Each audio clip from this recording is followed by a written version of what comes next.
సరే ఇప్పుడు నాకు ఇది చెప్పండి, మీరు మొన్న ఒక ఇల్లు కూల్చేశారు. ఆ ఇల్లు అది ప్రైవేట్ ప్రాపర్టీ. సో కోర్టు నుంచి ఇల్లు కూల్చేయమని మీకు ఏమన్నా ఆదేశాలు ఏమన్నా ఉన్నాయా, లేదా ఎవరు డెసిషన్ తీసుకొని కూల్చేశారు? మీరు అంతటా మీరు డెసిషన్ తీసుకున్నారా, లేదంటే మీకు ఏమైనా కోర్టు ఆదేశాలు ఉన్నాయా ఇల్లు కూల్చమని? మరి మీరు ఎందుకు కూల్చారు? ఎవరు ఇచ్చారు మీకు ఆర్డర్స్? చెప్పండి. See that is responsibility. ఇప్పుడు సివిల్ సొసైటీ మొత్తం భయపడిపోతుంది మచిలీపట్నంలో. ఇప్పుడు పోలీసుల వాళ్ళకి ఎవరు రాశారు లెటర్? మీరు రాశారా? వాళ్ళు ఏ బేసిస్ మీద మీకు 200 మందిని పోలీసులను పంపించారు? See you are a responsibility officer. మీరు సొసైటీకి మీరు ఆన్సర్ చెప్పాలా కమిషనర్ గారు. You can't hide it.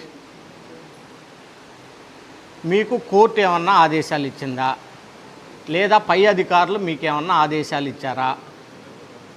ఎవరు మీ పోలీసులు 200 మంది పోలీసులు ఆ ఇల్లును కూల్చడానికి ఎట్లా వచ్చారు? మీరు రిటర్న్గా ఇచ్చారా? ఇంటే నాకు కాపీ ఇవ్వండి. వాళ్ళు ఏ బేసిస్ మీద పోలీసులు 200 మంది వచ్చారు ఆ ఇంటి దగ్గరికి? చెప్పండి సార్, ఏ బేసిస్ మీద మీరు పడగొట్టారు?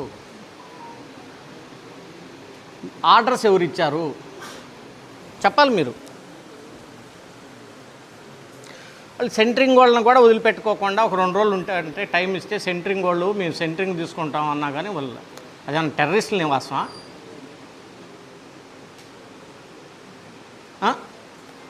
ఏమన్నా నక్సలైట్లు ఉంటున్నారా, టెర్రరిస్టులు ఉంటున్నారా ఇల్లు?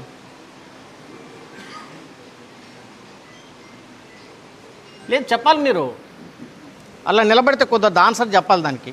ఇల్లు కూల్చేయటం అంటే it's not a small issue, చిన్న విషయం కాదు అది. ఇల్లు కూల్చటం అనేది స్మాల్ ఇష్యూ కాదు. అది ఇద్దరు వ్యక్తుల మధ్య ఉన్నటువంటి ప్రాపర్టీ తగాదా. అది మీ మున్సిపాలిటీ ఆస్తి కాదు, అది ప్రభుత్వ ఆస్తి కాదు. మీరు ఎందుకు ఇల్లు కూల్చారు చెప్పండి నాకు.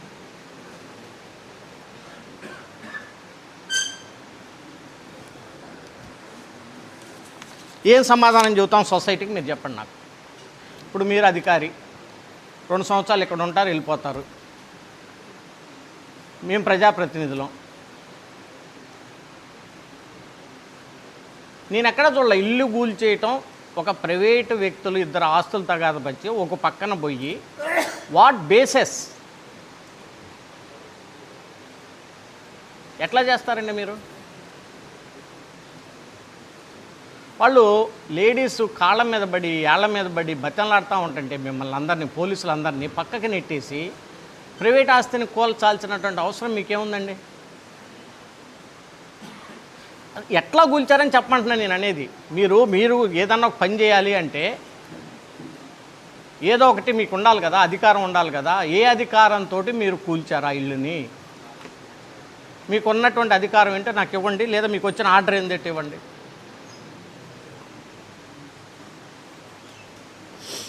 కాదు కాముకుంటే ఎట్లా? ఎవరు ఇప్పుడు అతనికి 40 లక్షల రూపాయలు పోయినాయి. చిన్న కుటుంబం, వెరీ స్మాల్ ఫ్యామిలీ. అతను లైఫ్ లాంగ్ వాళ్ళు పిల్లలు మొత్తం కలిసి చేసుకుంటే ఆ 40 లక్షల రూపాయలు కూడబెట్టుకోగలుగుతారు. నువ్వు ఒక్క గంటలో కూల్చి పడేసావు మొత్తాన్ని, దయాదాక్షిణ్యం లేకుండా. మచిలీపట్నం సివిల్ సొసైటీ చాలా మంచిది కాబట్టి నేను చెప్తున్నా కదా, ఇది ఇంకో చోట అయితే డిఫరెంట్గా ఉండేది.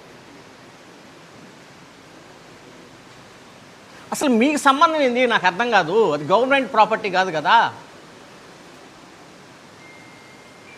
ఇద్దరు ప్రైవేటు వ్యక్తుల మధ్య గొడవకి మీరంతా ఏంది అత్యుత్సాహం ఏం చెప్పినక్కడ మీరు చెప్పండి నాకు.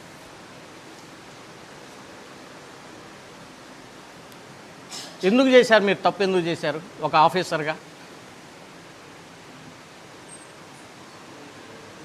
మీకు అసలు పోలీస్ ఫోర్స్ ఎట్టిచ్చారండి?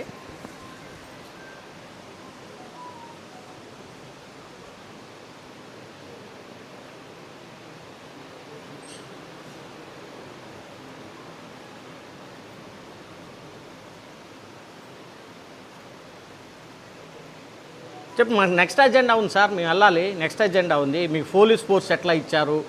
మీరు మీకున్నటువంటి ఏ అధికారంతో మీరు ఆ ఇల్లు కూల్చారు? ఎవరు ఇచ్చారు మీకు అధికారం? రిటర్న్గా ఇచ్చిందా? కోర్టు వారు ఏమైనా ఇచ్చారా, లేదా పైన మీకున్నటువంటి ప్రభుత్వ అధికారులు ఇచ్చారా, మీరు కలెక్టర్ గారికి ఏమైనా లెటర్ రాసి పర్మిషన్ తీసుకున్నారా? నాకు తెలిసినంతవరకు కలెక్టర్ గారు మీరేం రాయలేదు, పర్మిషన్ ఇవ్వలేదు. మీరు పోలీసు వారికి మీరు ఏ బేసిస్ మీద లెటర్ రాశారు? పోలీసు వారు 200 మంది ఎంబనికి పోలీసుల్ని ఇంటి మీద పంపించి దారుణంగా లేడీస్ని అందరిని కూడా నెట్టిపడేసి ఇల్లు కూలగొట్టారు. మీరు you should give the answer properly. 50 లక్షల రూపాయలు ఎవరు కడతారు? వాళ్ళు తేల్చుకుంటారు. వాళ్ళిద్దరూ వాళ్ళతో తప్పు ఎక్సా వయ్యా అది వాళ్ళు తేల్చుకుంటారు. మీకేం సంబంధం?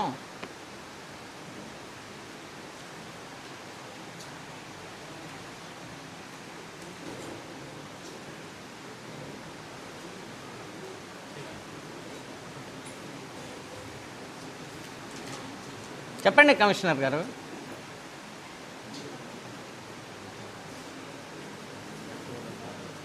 ఏం చేస్తారు? అదండి, ఇప్పుడు ఎవరు కడతారు? 40-50 లక్షలు ఆయన వాళ్ళ కొడుకు పెళ్లి చేసుకోవాలని ఇల్లు కట్టుకుంటున్నాడు. భయభ్రాంతులు అయిపోయారు మొత్తం. నాకు తెలిసి మీరు చేసింది కరెక్ట్ అయితే నాకు చెప్పండి అంటున్నా కదా. ఇందులో పెద్ద డిస్కషన్ ఏముంది? మీకు ఎవరు ఇచ్చారు పవరు ఇల్లు కూల్చగొట్టడానికి? చెప్పండి నాకు ఫస్ట్. మీకుంటే పవర్ చెప్పండి. మీకు ఎవరన్నా రిటర్న్ పూర్వకంగా ఇస్తే చెప్పండి. పోలీస్ ఎట్ట వచ్చింది చెప్పండి. పోలీస్కి లెటర్ మీరు ఎట్లా ఇచ్చారో చెప్పండి. What bases you are given letter to police? What bases they came and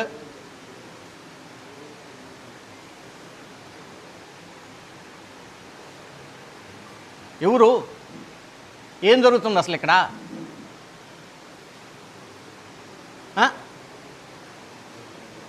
మనం ఫ్రెండ్లీ ప్రభుత్వం అని చెప్పుకుంటున్నాం, ఫ్రెండ్లీ పోలీస్ అని చెప్పుకుంటున్నాం. మీకు ఏదైనా ఇబ్బంది ఉంటే గ్రీవెన్స్కి రమ్మని చెప్పుకుంటున్నాం.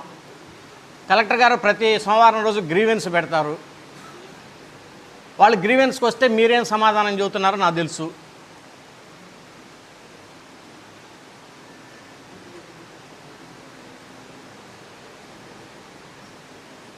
ఇప్పుడు మీరే ఉన్నారు. మీళ్ళు ఎవరైనా కోలుకొట్టుకుంటూ ఊరుకుంటారు సార్? మీరు చిన్న చిన్న తప్పులు ఇద్దరి మధ్య ఉండొచ్చు, నేను కాదంటలేదు. అది ప్రైవేట్ వ్యక్తుల మధ్య ఉంటుంది. తప్పు ఆయిందా ఏందా తేలిద్ది. 4 రోజులు కాతే 10 రోజులు తేలిద్ది, 10 రోజులు కాతే నెలకు దోలిద్ది. మీకేంది? మీకు అంత ఉత్సాహం ఏంది? Who are you? ఇల్లు కొనగడతారండి ఎవరన్నా?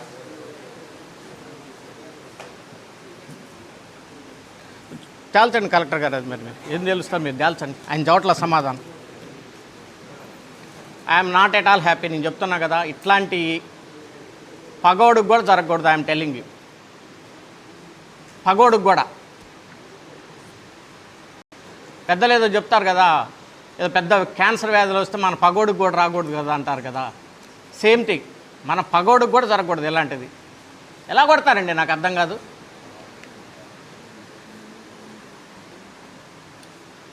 తేల్చండి కలెక్టర్ గారు, మీరు తేల్చండి. అది 100% wrong. You don't have any legal right, you don't have any ethical right, you don't have any administration right, you don't have any right. I'm telling.